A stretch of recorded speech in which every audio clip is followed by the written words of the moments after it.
Yes, so the groups, functional groups की बात कर रहे थे हम। फंक्शनल ग्रुप्स में फर्स्ट ग्रुप मैंने ये बताया कि रिस्ट जॉइंट पे एक्ट करने वाले एक्सटेंसर्स हैं और एबडक्टर्स या डक्टर्स हैं। दूसरा ग्रुप मैंने बात की कि डिजिट्स के ऊपर एक्सटेंशन कर रहे हैं, उसमें extensor digitorum, extensor digiti minima इस तरफ है सुपरफिशियल ग्रुप में, जबकि एक्सटेंसर इंडिसेस एक मसल है which is in the deep group. ये तीन मसल जो है वो सेकंड कैटेगरी में आते हैं फंक्शनल ग्रुप की।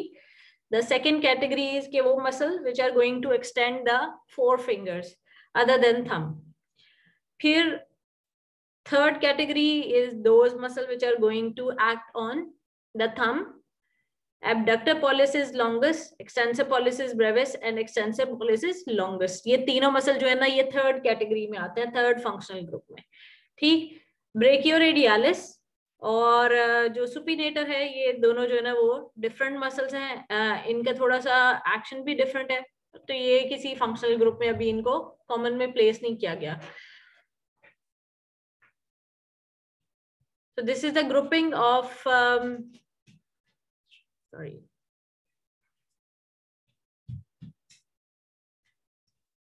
the extensor abductor forearm compartment of muscles.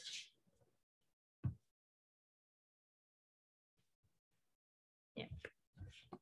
Okay. So now we are going to discuss the superficial group. Starting laterally, brachioradialis का उस दिन भी मैंने बताया था और आपने अब क्यूबिटल फॉसा भी पढ़ लिया। So brachioradialis is properly viewed from anterior aspect of the forearm, और ब्रेकियोरेडियालिस स्टार्ट होता है फ्रॉम लैटरल सुप्राकंडाइलर रिज, लेकिन इसका जो मसल बल्क है वो रोटेट होकर एंटीरियरली पुश हो जाता है। ठीक, और ये यहाँ पर जो है ना वो रिस्ट पे ही अटैच है, क्रॉस नहीं करता रिस्ट जॉइंट को। ठीक, सो this is the one muscle which is an exception, ये एक फ्लेक्सर है जो कि एक्सेप्शन है बाकी सारे मसल से। बाकी सारे एक्सटेंसर्स हैं या फिर डिजिट्स पे कर रहे हैं, एबडक्टर्स हैं, एडक्टर्स हैं रिस्ट जॉइंट के। So we have brachioradialis and the other extensors. ठीक, रिस्ट के 3 एक्सटेंसर्स हैं और फिर डिजिट के एक्सटेंसर्स हैं। Right, they have a common origin from lateral epicondyle of the humerus. Common जो उनका ओरिजिन है वो है कॉमन एक्सटेंसर ओरिजिन। हमने फ्लेक्सर्स का पढ़ा था कि कॉमन फ्लेक्सर ओरिजिन है फ्रॉम मीडियल एपिकंडाइल, और अब लैटरल एपिकंडाइल से सुपरफिशियल जो ग्रुप है उसके जो एक्सटेंसर्स हैं दे आर ओरिजिनेटिंग। एक्सेप्शन सिर्फ ब्रेकियोरेडियालिस की है। ब्रेकियोरेडियालिस जो है वो एपिकंडाइल की बजाय उससे ऊपर वाला जो फीचर है जो लैटरल सुप्राकंडाइलर रिज जिसे हम कहते हैं वहां से अराइज करता है, बाकी सारे जो है वो लैटरल एपिकंडाइल से आ रहे हैं।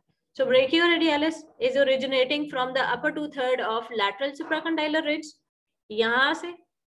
ठीक है, मसल बल्क इसका जो है वो एंटीरियरली पुश हो गया और यू कैन सी हियर, और फिर इंसर्शन जो है इसका वो रेडियस के लोअर एंड पे बेस ऑफ स्टाइलर्ड प्रोसेस पे है। ठीक, नर्व सप्लाई एक्सटेंसर्स की या इस एक्सटेंसर कंपार्टमेंट की सबकी रेडियल नर्व है। सो ये वाहिद फ्लेक्सर है जिसने रेडियल नर्व से इनर्वेशन लेनी है। बाकी सारे जो फोरआर्म के फ्लेक्सर्स हैं वो सारे मीडियन नर्व या अल्नर नर्व की टेरिटरी में आते हैं।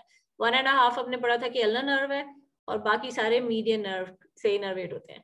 So brachioradialis is one flexor of forearm which is innervated by radial nerve. ये सारी बातें जो हैं वो आपके एमसीक्यूज में या शॉर्ट क्वेश्चंस में इस तरह से पूछी जा सकती हैं। So acting on elbow joint, क्योंकि इसका जो बल्क है वो एल्बो जॉइंट को एंटीरियरली क्रॉस कर रहा है, it is going to flex the forearm. Mid prone position में हम इसलिए कहते हैं कि जब सुपाइन पोजीशन में फोरआर्म को जब हम फ्लेक्स करते हैं तो मेन जो फ्लेक्सर है वो ब्रेकियालिस है, और उसके साथ बाइसेप ब्रेकियाई जो है, क्योंकि सुपिनेशन कंप्लीट हो चुकी है तो बाइसेप ब्रेकियाई भी फ्लेक्शन में हेल्प कर रहा होता है। तो उस वक्त ब्रेकियोरेडियालिस का फंक्शन इतना ज्यादा प्रोमिनेंट नहीं होता। हाँ, मिड प्रॉन पोजीशन में क्या होता है कि बाइसेप ब्रेकियाई को यूज नहीं किया जाता, उसको फिक्स कर दिया जाता है। अगर बाइसेप कॉन्ट्रैक्ट करेगा तो मिड प्रोन से पहले वो सुपाइन पोजीशन करेगा और उसके बाद फ्लेक्शन स्टार्ट करेगा। सो अगर मिड प्रोन में फ्लेक्शन हो रही है तो bicep brachii is not involved. Initially brachialis involve हो रहा है और उसके बाद फिर ब्रेकियोरेडियालिस एड अप होता है, ठीक। सो अगर हमने ब्रेकियोरेडियालिस मसल को चेक करना है तो we have to do flexion of elbow in mid prone position, जिसमें फिर बाइसेप की फोर्स जो है वो एक्सक्लूड हो जाती है, राइट जी। फिर एक्सटेंसर कार्पाई रेडियालिस, लॉन्गस और ब्रेविस, ये दोनों मसल जो है ये इसी लैटरल साइड पे, लैटरल जो सुपरफिशियल ग्रुप है वहां उसमें इंक्लूडेड है, coming from lateral supracondylar ridge and part from lateral epicondyle of humerus. Insertion इसकी यहाँ पर हो जाएगी on the base of second metacarpal bone, ठीक। और क्योंकि ये एल्बो जॉइंट को भी क्रॉस कर रहा है और रिस्ट जॉइंट को भी क्रॉस कर रहा है, वीक एक्सटेंसर है एल्बो का, और मेनली जो इसका एक्शन है that is extension eight wrist joint. Lateral side पे ये मसल है, लैटरल साइड पे यहीं पे फोरआर्म में एंटीरियरली पड़ा होता है फ्लेक्सर कार्पाई रेडियालिस। तो फ्लेक्सर कार्पाई रेडियालिस के साथ मिलकर flexor कार्पाई radialis extensor कार्पाई radialis longus और एक्सटेंसर कार्पाई रेडियालिस ब्रेविस, ये दोनों मसल्स जो हैं ये दोनों फ्लेक्सर कार्पाई रेडियालिस के साथ मिलकर जब मूवमेंट करते हैं तो जो रिस्ट है उसकी मूवमेंट होती है towards the lateral side, towards the thumb side, which is called abduction. So they are abductors when they act with flexor carpi radialis. They are extensors when they act together and with extensor carpi ulnaris. So अगर तो extensor carpi ulnaris और extensor carpi radialis longus brevis की इकट्ठी movement होती है तो extension होगी wrist पे। लेकिन अगर extensor carpi radialis longus brevis और flexor carpi radialis की मूवमेंट टुगेदर होती है तो फिर that would be abduction of hand at wrist joint. Nerve supply वही है, रेडियल नर्व, एंड ओरिजिन भी इसका वही है, कॉमन एक्सटेंसर ओरिजिन, और लॉन्गेस्ट जो है वो सेकंड मेटाकार्पल की बेस पे है और जो ब्रेविस है वो थर्ड मेटाकार्पल की बेस पे अटैच हो रहा है, ठीक है। तो ये यहाँ पर रिस्ट जॉइंट को क्रॉस करके मेटाकार्पल पे ये दोनों मसल्स इंसर्ट कर जाते हैं। Then we have extensor digitorum, उसी तरह से ये lateral epicondyle से स्टार्ट हो रहा है और इंसर्शन पे आके जिस तरह flexor digitorum हमने पढ़ा था superficialis B, profundus B के जो डिजिट्स के जो मीडियल 4 डिजिट्स के जो एक्सटेंसर या फ्लेक्सर्स हैं वो 4 टेंडन में डिवाइड हो जाते हैं। ये 4 टेंडन जब क्रॉस कर जाते हैं कार्पस को तो और उसके बाद फिर अपने अपने डिजिट की तरफ जो है वो जाकर लग जाते हैं। नाउ इसकी इंसर्शन जो है वो मैं अभी आपको क्लियर करके दिखाऊंगी। यहाँ पर आकर ये जो टेंडन है ये थोड़ा सा इसमें से बैंड्स एक्सपैंड कर जाते हैं, तो वो इंसर्शन जो है वो किस तरह से है वो मैं आपको जो है ना इन द एंड वो डिजिट्स पे दिखा दूंगी। सो it is inserted here on the dorsal aspect of the digits और एक्सटेंशन इसका फंक्शन है एट मेटाकार्पोफिलेंजियल जॉइंट पे भी, इंटरफिलेंजियल जॉइंट पे भी, रिस्ट पे भी, क्योंकि ये क्रॉस कर रहा है तो जिस जिस जॉइंट को ये क्रॉस करे वहां पर वीक एक्सटेंशन करेगा, लेकिन डिजिट्स पे this is the main extensor at interphalangeal joints. Little finger का सुपरफिशियल ग्रुप में जो एक्सटेंसर है वो लिटिल फिंगर का एक एक्स्ट्रा एक्सटेंसर पड़ा हुआ था और डीप ग्रुप में जो है वो इंडेक्स फिंगर का एक एक्सटेंसर पड़ा हुआ है, ठीक है, जो कि एक्सटेंसर डिजिटोरम के ही जो लिटिल फिंगर वाला टेंडन होगा उसको ये टेंडन ज्वाइन कर लेता है, ठीक है। ओरिजिन उसी तरह से फ्रॉम लैटरल एपिकंडाइल, इंसर्शन जो है वो लिटिल फिंगर की एक्सटेंसर एक्सपेंशन पे है और एक्सटेंसर एक्सपेंशन में भी आपको दिखाऊंगी। एक्सटेंसर डिजिटोरम की जो इंसर्शन है उसको हम एक्सटेंसर एक्सपेंशन कहते हैं। रेडियल नर्व ही है इसकी इनर्वेशन, हमने क्योंकि न्यूरोवास्कुलर बंडल डिटेल में बाद में पढ़ना है तो फिर अभी मैं डिटेल्स नहीं बता रही, ठीक। किस किस को क्रॉस कर रहा है ये, वीक एक्सटेंसर है एल्बो का, रिस्ट पे भी एक्सटेंशन कर रहा है, कार्पो मेटाकार्पल जॉइंट्स पे भी, मेटाकार्पोफिलेंजियल जॉइंट्स पे भी और इंटरफिलेंजियल जॉइंट पे लिटिल फिंगर के जो है वो एक्सटेंशन कर रहा है। Extensor carpi ulnaris is the medial most muscle here, or this is from again the lateral epicondyle inserted on the 5th metacarpal bone. जो radialis longus था वो second पे था, brevis third पे था, तो ये lateral side के 2 मसल थे और जो ulnaris है वो 5th metacarpal की बेस पे है, ठीक है। और ये तीनों मसल जब मिलकर काम करते हैं तो एक्सटेंशन होती है एट रिस्ट जॉइंट, लेकिन extensor कार्पाई अल्नारिस if it is acting with flexor carpi ulnaris, so it will cause adduction, movement of hand towards the ulnar side. Then we have this deep groove. अब superficial group जब remove करें तो हमें ये सारे muscles नजर आते हैं. Superficial group was taking origin from the common extensor origin, ठीक. और उसमें सिर्फ हमने ब्रेकियोरेडियलिस की एक एक्सेप्शन पढ़ी थी कि वो थोड़ा सा ऊपर एक्सटेंड हो जाता है, ठीक. जो डीप ग्रुप है, ये muscles they are going to take origin from the radius ulna and interosseous membrane जब दरमियान में पड़ी है, थोड़े से फाइबर्स उस इंट्रोस्टिस मेम्ब्रेन से भी आते हैं, ठीक है. So this is the deep group including supinator, abductor pollicis longus, extensor pollicis brevis पहले आता है शॉर्ट वाला और लॉन्गेस्ट बाद में आता है, और फिर extensor indices. This is supinator. Then we have abductor pollicis longus. फिर ये brevis आ रहा है. ये शॉर्ट मसल है, ये यहाँ से ही स्टार्ट होता है और फिर मसल जो है ना वो पहले नजर आ जाता है. एक्सटेंसर पॉलिसिस लॉन्गस थोड़ा सा अपर रीजन से ये स्टार्ट होता है, डीप पड़ा हुआ है, और फिर ये आपको नजर आ रहा है. और एक्सटेंसर इंडिसिस भी जो है ना वो लोअर पोर्शन से आ रहा है, ये मसल आपको नजर आ रहा है, ठीक. So individually will do mid prone position क्या है. अच्छा, मैं ऐसा करूंगी कि आपको मिड प्रोन पोजीशन की फिर डायग्राम भेज दूंगी. सुपिनेशन और प्रोनेशन के बिल्कुल दरमियान की जो पोजीशन होती है, जिसमें पाम जो है वो मीडियली फेस कर रहा है और जो डॉर्सम है हैंड का वो लैटरली फेस कर रहा है, ठीक है. This is called mid prone position, जिसमें हम वो स्क्रूइंग मूवमेंट्स भी कर रहे होते हैं, ठीक है. That is mid prone position. मैं आपको डायग्राम भेज दूंगी बेटा. Alright जी, supinator जो है that is going to take origin partially from the lateral epicondyle of humerus, और annular ligament से भी इसका कुछ fibers जो है वो originate करते हैं, ठीक है. और पीछे अल्ना की posterior aspect पे जो supinator crest है, जो line है, और posterior surface का कुछ part है which is called supinator fossa, वहां से origin हो रहा है इसका.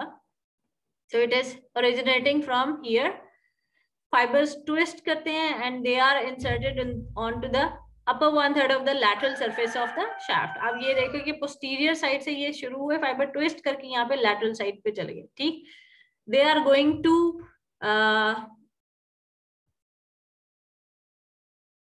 pull the lateral side of radius this on this side. So this movement is basically supination. जब रेडियस क्रॉस कर जाती है, मैंने प्रोनेशन वाली जो मूवमेंट आपको पहले भी दिखाई थी, तो उसमें हेड रोटेट कर रहा होता है ये वाला साइड पे, और जो लोअर एंड है उस पे वो क्रॉस बन जाता है कि लोअर एंड ऑफ रेडियस जो है ना वो इस तरह हो जाता है और लोअर एंड ऑफ अल्ना जो है ना वो इस तरफ आ जाता है. तो जब ये रिवर्स मूवमेंट होगी तो रेडियस अपनी जगह पर वापस चली जाएगी. सो this is the movement of supination. Again, nerve supplies from radial nerve. Supinator muscle जो है उसकी एक स्पेसिफिक बात है.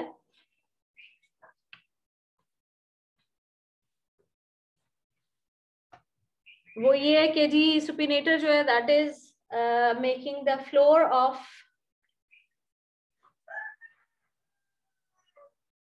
when it is coming from ulna here, तो ये थोड़ा सा जो है ना वो एंटीरियर पार्ट पे क्यूबिटल फोसा के फ्लोर में ये मसल पड़ा होता है, ये वाला पार्ट, ठीक है, जो कि अल्ना से जहां से ये ओरिजिनल ले रहा है. कुछ फाइबर्स जो है ना वो ब्रेकियालिस के साथ they are making the floor of cubital fossa. एक बात ये, दूसरी इंपॉर्टेंट बात ये कि रेडियल नर्व की जो डीप ब्रांच है, it is going to pierce the supinator muscle to come to the posterior compartment of forearm. Radial nerve आपको पता है क्यूबिटल फोसा में है, वहां से वो एंटीरियर कंपार्टमेंट में ये डिवाइड हो जाती है into superficial and deep branch. Superficial ऐसे ही कंटिन्यू करती है क्योंकि वो क्यूटेनियस ब्रांच है. जो डीप ब्रांच है उसने सुपिनेटर को पियर्स करना है और उसके बाद पोस्टीरियर कंपार्टमेंट में आ जाना है. सो सुपिनेटर की एक और स्पेसिफिक पॉइंट ये है कि it is pierced by deep branch of radial nerve.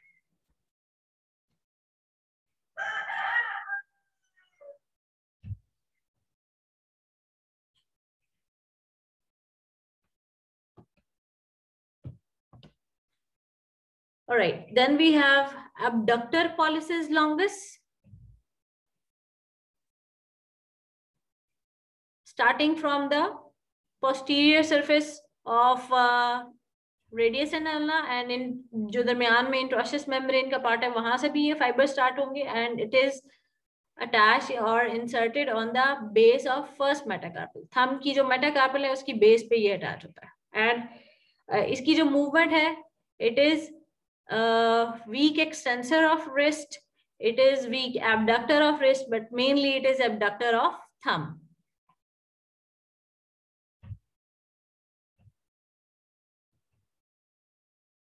Extensor pollicis brevis, which is a short muscle, short extensor of thumb, starting here from the lower part of posterior surface of radius and partially from the interosseous membrane.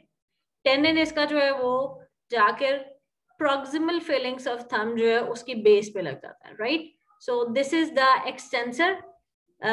wrist पे ये weak extension करता है, carpometacarpal joint पे भी extension करेगा और proximal interphalangeal joint पे भी ये एक्सटेंशन कर रहा है।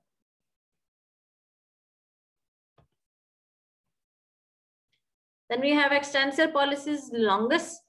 ये देखिए जी, अपर पार्ट से आ रहा है, जो ब्रेविस था वो लोअर पार्ट से आ रहा था और रेडियस से आ रहा था। This is from upper part and it is from the posterior surface of ulna along with the abductor pollicis longus. Insertion कहाँ पे हो रही है? डिस्टल फेलिंग्स पे। तो ये जो इसका डिस्टल इंटरफेलेंजियल जॉइंट है उसको भी क्रॉस कर रहा है। So it is a weak extensor here at wrist. Carpometacarpal joint पे भी एक्सटेंशन करेगा, मेटाकार्पोफेलेंजियल जॉइंट पे भी एक्सटेंशन करेगा और इंटरफेलेंजियल जॉइंट पे भी एक्सटेंशन करेगा।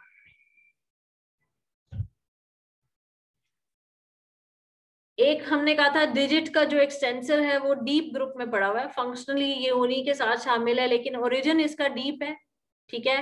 From the posterior aspect of ulna below the extensor pollicis longus इसका ये ओरिजिन होता है। टेंडन जो है वो इसका इंडेक्स फिंगर की जो है वो प्रॉक्सिमल मिडिल फेलिक्स पे जाके अटैच हो जाता है, और ये जो टेंडन है it is going to join the tendon of extensor digitorum for the index finger. Index fingers के लिए जो डिजिटोरम का टेंडन है उसके साथ ही ये ज्वाइन कर जाता है, ठीक है।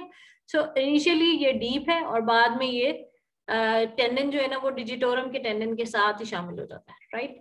और फिर वही बात कि वीक एक्सटेंसर है रिस्ट जॉइंट का। मेटाकार्पोफेलेंजियल जॉइंट, कार्पोमेटाकार्पल जॉइंट पे भी एक्सटेंशन है, मेटाकार्पोफेलेंजियल जॉइंट्स पे और इंटरफेलेंजियल जॉइंट पे भी ये एक्सटेंशन कर रहा है, ठीक।